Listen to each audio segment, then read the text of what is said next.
Andrew, that I think really gives you a sense, allows us to kind of frame the importance, the potentially historic nature of a Conservative win here. The last Conservative MP for this area was a child of the 70s, but that was the 1870s. William Nunn was born in 1879 and was holding this seat. I remember him. I think I interviewed him.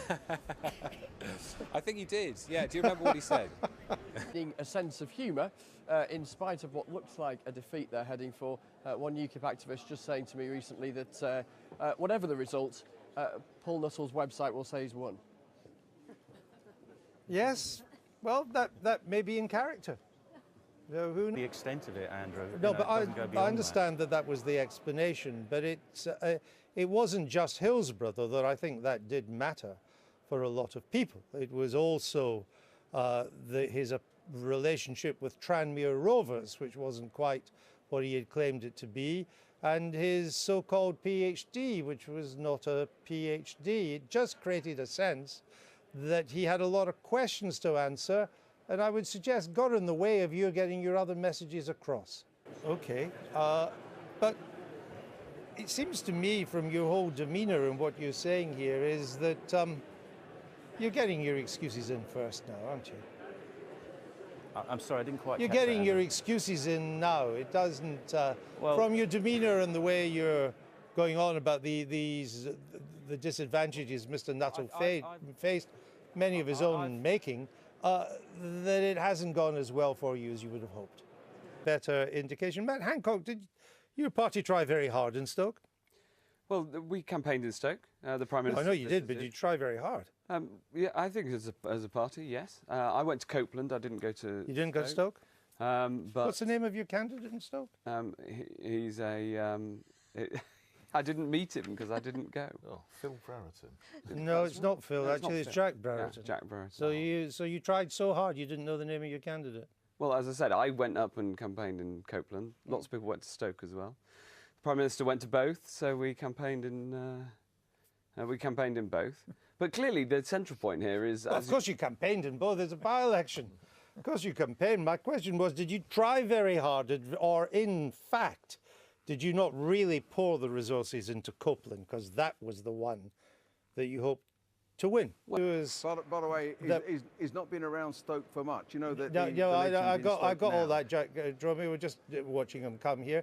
I wanted to ask you a question, though. You talked about George Robertson saying we've never needed NATO more. He, of course, being a former Secretary General of NATO, so yes. It's not surprising he's saying that.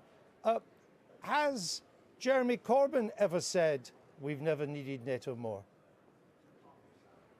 Policy of the Labour Party is to support NATO, because NATO is necessary to the defence and national security, not just of the British people, but of continental Europe. But has Jeremy Corbyn ever said that, Mr. Dromey? Ours was a united campaign with has Jeremy Corbyn ever said standing behind. It's a simple question, Mr. Dromey. Has Jeremy Corbyn ever said that NATO has never been needed more? Look, we are a united party tonight, standing firmly behind. At all levels, there has been support from Jeremy downwards for everything we have said here in Stoke. So what we are saying is where Labour stands, and not where some would misrepresent Labour to stand. Mr. Dromey, because you can't tell me if your leader has ever said that he supports NATO and believes that NATO has never been more necessary. I'll ask you one more time. Can you tell me when he said that? It's the policy of the Labour Party, of which he is leader, to support NATO. Has he ever said it? Full stop. Look, Andrew, with the greatest of respect, we can twist and turn on this. We're not. It's not a twist and turn. It's a simple question. Has your leader ever said he supports NATO and believes it's never been more important? It's a simple question. I've given you my answer. I've given you my answer. From Jeremy downwards, everything we have said here in Stoke is said by a united Labour Party. Very well. The messages that we've sent here in Stoke are the messages of the Labour Party. All right. We'll leave it there. We thank you, Mr. Dromey. I think we are getting close to a result there. Our viewers, of course, will make up their minds on how you answered that question, as the viewers always do. At this stage in the proceedings, we'd like to offer our warmest congratulations to Paul Nuttall MP on his victory in the Stoke-on-Trent by-election. I appreciate the more sentient among you will realise that the results aren't in yet and that this is just another example of fake news, but face facts. UKIP's leader has a Hillsborough Hero Medal, a PhD from Harvard, and was Man U's star striker for a decade. Such a Renaissance man was always going to be a shoo-in in Stoke. It follows that we must send our sincere commiserations, or even commiserations, to Labour candidate Gareth Snell. We've been spoiled with his wisdom and insights during the campaign, especially about women, or as he calls them, squabbling sour-faced ladies. Clearly, this is the man who taught Donald Trump everything he knows about Twitter. Meanwhile, with their enemies in chaos all around them, Mrs May's Tories grow smugger than Jack Smug McSmug the year he won the Smuggest Person of the Year competition. But when they're not smugging it up, do they ever wonder what their leader really stands for? That if we ended up with no deal, and she said no deal would be better than a bad deal, she said, but if that happened, we'd have to reconsider our economic model. What did she mean by that? Well, she's been very clear that we'll protect workers' rights, for instance. Right, but that's the existing economic model. Well, I was going to come on to, I mean, that is our economic What did she policy. mean by reconsider our economic model? Making sure that we are competitive as a nation so that we can succeed. But we're confident that you wouldn't do that anyway? Well, making sure that we are, you've got to do as much as you can. But sure, but I thought surely all governments want to try and make us competitive. What did she mean by saying we'd have to reconsider the economic model? What she meant was making sure that we can make a success of Brexit, because we'll have to trade around the world and trade globally. But we do trade around the world at the moment. You see, by not being able to answer that question, you've allowed Labour to fill the question. I did. Labour's saying that what she meant was a tax haven, Singapore, deregulated, low protection kind of economy. That's what they're saying. I'm not saying that's true or not, but your inability to answer the question means they can fill the vacuum. So shall I give you one more chance? What does an economic rethinking it mean? It means being a highly competitive economy, especially on the tax side.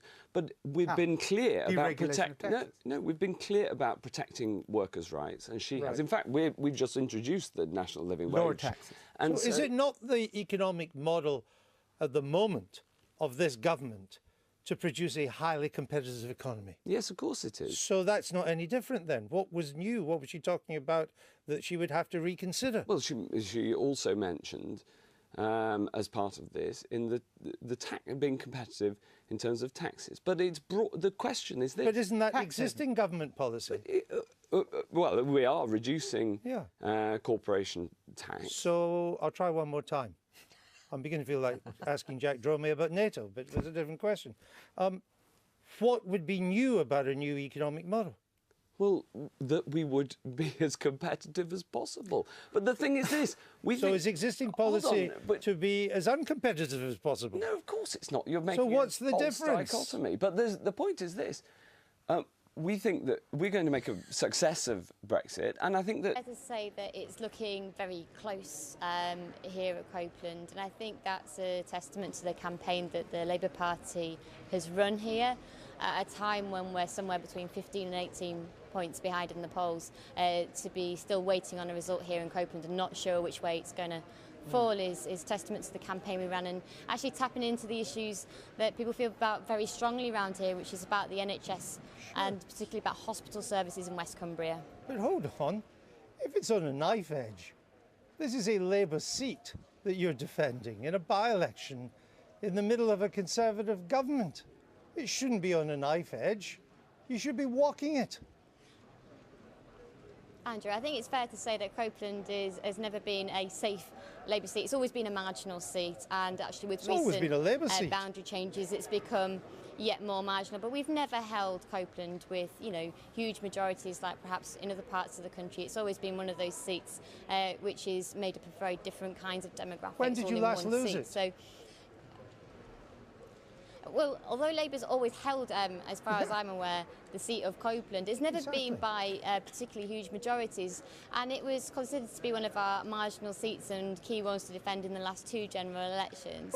And, you know, at a time when the Labour Party isn't, you know, doing particularly well in the national polls, to be waiting to find out the result from Copeland, to me, suggests that the issues that we've been talking about in this by-election campaign, issues around hospital services, issues actually about West Cumberland Hospital, which is about an hour's drive away from Carlisle, sure, where I know these were the issues mothers in Labour would be having to travel in difficult pregnancies. I think that's really something that people feel very strongly about in this part of the world. Well, they may do, but we've yet to see whether they feel strongly enough to keep your party in power.